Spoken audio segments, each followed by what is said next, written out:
some kind of apology or something.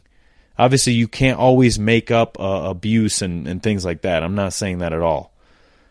But they deserve their justice. And, I guess if fucking shutting down the restaurant is the justice, then I guess this is what it is. But I would hate to see rising stars like Hugo, rising stars like Grant, and rising stars like Ashley,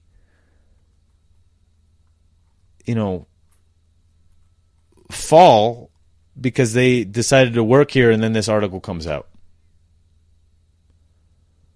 So, hey, and a article came out about Chef Costow, about the abusive nature of what it was to work there. And that article the information was given by people that do not like Chef Costow, right? That want to take him down, that want to see him fail. Has Chef Costow yelled at me? Of course.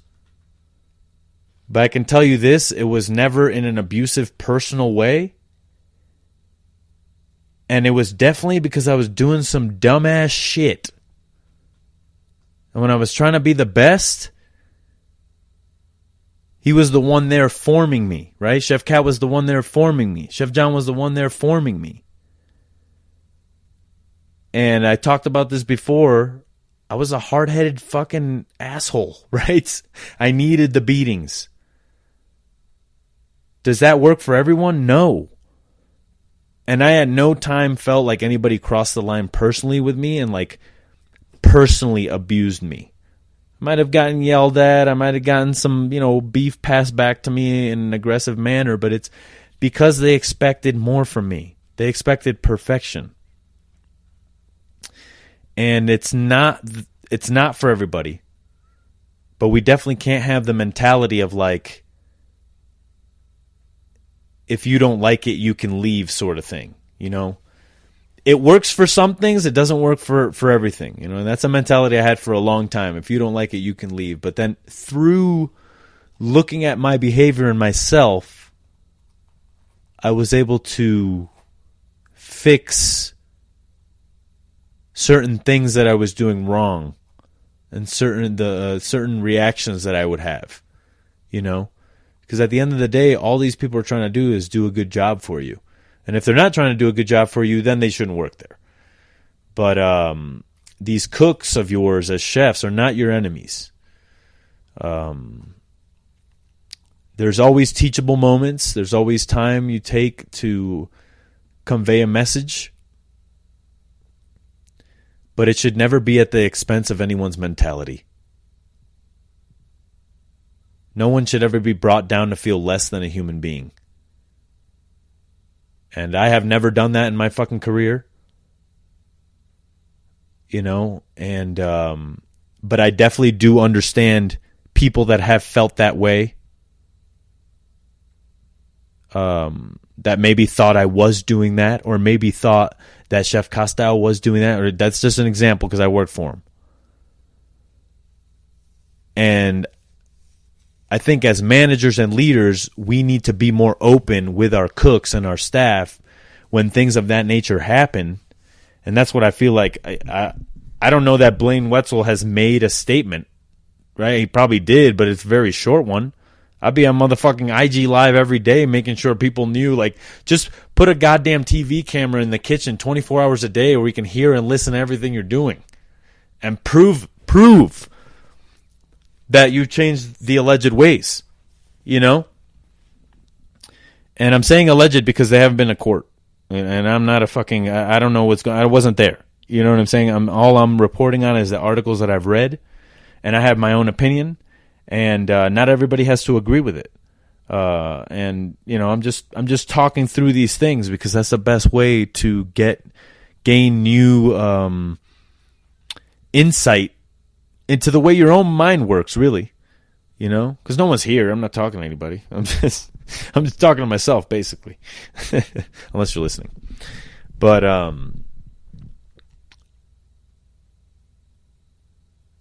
these issues have to be taken care of. And I hope that they get taken care of in less time than not.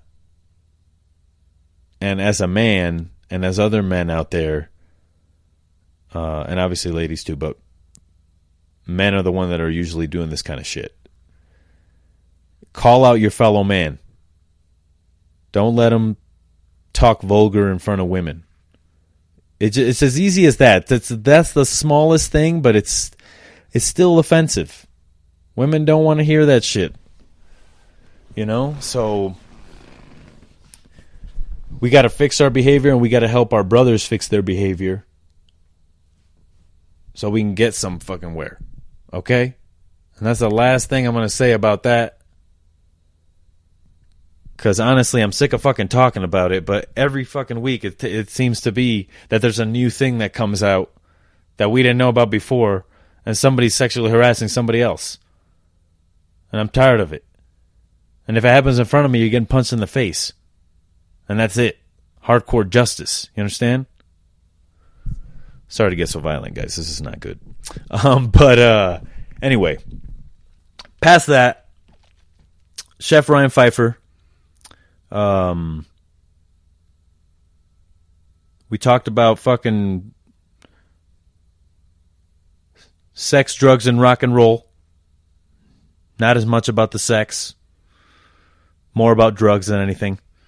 But I hope you enjoy this this podcast. It's been a pleasure being able to lay my thoughts out on a track. And I'd be more than happy to discuss with anybody. If anybody has a differing opinion, I'd love to hear what you have to say. And if you liked last week's episode's Crazy Kitchen Stories, send me one to suciotalk@gmail.com, and your story will be featured on the podcast. Last week was Charlie Apple. I hope to get this going as like a thing, but it all really depends on you guys. And no one's really biting here. So I don't know what else to do. But we'll get there, okay? Peace out, everyone. Enjoy the show. Take care of your loved ones. Love your little ones if you have any kids out there. Spread good vibes. Fuck the haters. See you next week. All right, Sucio Talk, episode 31. Sitting here with Chef Ryan Pfeiffer. All right, very cool. I'm actually meeting you like for the first time right now. Yeah. Usually before these podcasts, I usually meet people, know them. Yeah. So, I'm starting to get to know you with all the listeners here. So I'm very grateful for you to let me into your restaurant. Very beautiful. Cool, man. What's the inspiration behind this? I don't know, just not having any rules. Right? All right. Big kids in Chicago. What street are we on? We're on North Kedzie and Logan Boulevard. Okay. Got you. Very cool. So the podcast here, we're going to take you all the way back, and we're going to go through your trajectory of cooking and your career and your mindset behind all the decisions that you had to make. Cool. All right. So where were you born? I was born in Olathe, Kansas. Oh, no way. Okay. Yep. What was life like over there?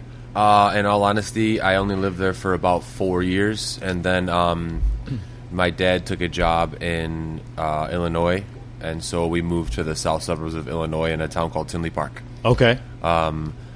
So I spent all of my growing up in south suburbs. Okay. Understood. It's like 35, 45 minutes just south of the city. Got you. And your parents, what did they do? My dad is a civil engineer, and my mom just retired, but she was the building secretary for our junior high school in town. Oh, shit. Okay. Very cool. So deeply rooted in the community. Yeah. Yeah. All right. And then what were your hobbies growing up? What were you doing? I was always kind of different than the rest of my family, except my younger sister. Yeah. But when I was coming up, she was really young. But both of my brothers are engineers. Got you. And then my sister is she teaches special education. Okay. She's a lot. I guess we were the kind of the artistic ones. I always like to skateboard and draw and paint and I don't know, just do random shit. Yeah. Get in trouble. And they were more straightforward, like schoolwork. They went to college. They did all Yeah. the things. They did the same stuff that my dad did. Growing up, was that a struggle between you and your dad? No. Or was he just like, no. do you, brother? My dad has always been super, super cool. Oh, gotcha. Yeah, gotcha. and my mom, too. They never pushed me to do anything I didn't want to do. Okay. My brothers just, they just followed suit, I guess. Yeah. Okay. And then your sister, you said she was an artist. What does she do? She was for a while. She went to school for like drama. Okay. So she not open today. Watch him come around too. They want these sandwiches, bro. Yeah. She went to school for drama, so she was like into plays and like she's a thespian, She just really likes to put on shows. Okay. And she's great at it. Very she cool. sings opera. Yeah. She's just really, really talented. She has like side gigs where she dresses up like Disney princesses for like kids' parties and stuff like that. Oh, cool. That's cool. So yeah, but it was pretty run-of-the-mill suburban childhood. Yeah. Heard that. And then were you cooking early on, or were you sort of like eating what your parents cooked? Were you guys going out? What No, was there wasn't a lot of food in our house. Like obviously there was food, but it was never like we're not like rooted in the culinary arts. Nobody really knew anything about food or did anything. Like my mom would, cut up cold hot dogs like a banana into mac and cheese, and that would be gourmet. Yeah. She would make like I'll never forget. She would make these things she called taco sandwiches that I'm pretty sure she learned from one of her neighbor friends. Taco sandwiches. So a taco sandwich. Please tell me you have that on the menu here at one point. I don't know if we can sell it here. So a taco sandwich was a slice of white bread, a slice of American cheese, and Taco Bell mild sauce. Okay. And then another piece of bread on top of it. And sometimes if she was feeling saucy, she'd put a slice of like iceberg lettuce or something on it. Oh, okay. That was a taco sandwich. Wow. Sounds good. I mean... Yeah, I mean, like, it was good. Yeah. But that's right. I crave things like Taco Bell mild sauce. Yeah. Was fast food a big thing in your childhood? I don't know if it was a big thing. I know that we liked it just like any normal person. Oh, yeah, dude, yeah. I was eating that shit 2-3 times a week. Yeah, like, I don't know, if we ever went on a road trip or anything, we'd always stop and get McDonald's breakfast. Like, I'll never forget, like, eating hash browns in the back of the van. Exactly. And just being stoked so as hell. crispy. Yeah, there's such good technique there. I still like who's them. making the thing? I'm like, what's going on here? Got smart people over there. And so what was the first, like, interest, like, what was your first job, I guess? My father being, like, he went back to school when we were in junior high school. Like, we're all really close. My brother, fun fact, me and my older brother are actually the same age right now. Okay. So we are 11 months apart. Oh, all right. He was born on August 16th. I was born on July 10th. Whoa. Okay. So for an entire month, we're the same age. Very cool. So we were like, he was a year ahead of me in school. Yeah. But like it was fun to like grow up with somebody so close in age and just see like the juxtaposition between the two of us. Like you'd think that we'd be similar, but we couldn't be more different. Uh-huh. And then my younger brother, he's I think 33 right now, and then my younger sister is about to be 30. Okay. So we're all pretty close in age. Mm-hmm.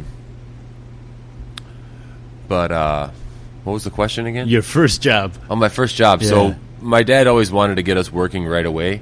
Okay. So when I was a kid, I was an umpire. I worked for the park district. I was, we umpired for like little leagues. How when old I was, were like, you? 13. Okay. And then when I turned 14, I got a worker's permit so I can get a job. And I was washing dishes at a pizza place called Selena's Pasta and Pizza. Okay. I was down the street from the house that I could walk there and be able to have a little bit of spending money and stuff like that. Put some money into some savings. And that atmosphere in that kitchen, was it like that old school kitchen, or was it more like just kids hanging out making pizza? No, the ages were ranging. Okay. Obviously the youngest was me. I was washing dishes, and then eventually after I washed dishes for a while, and he let me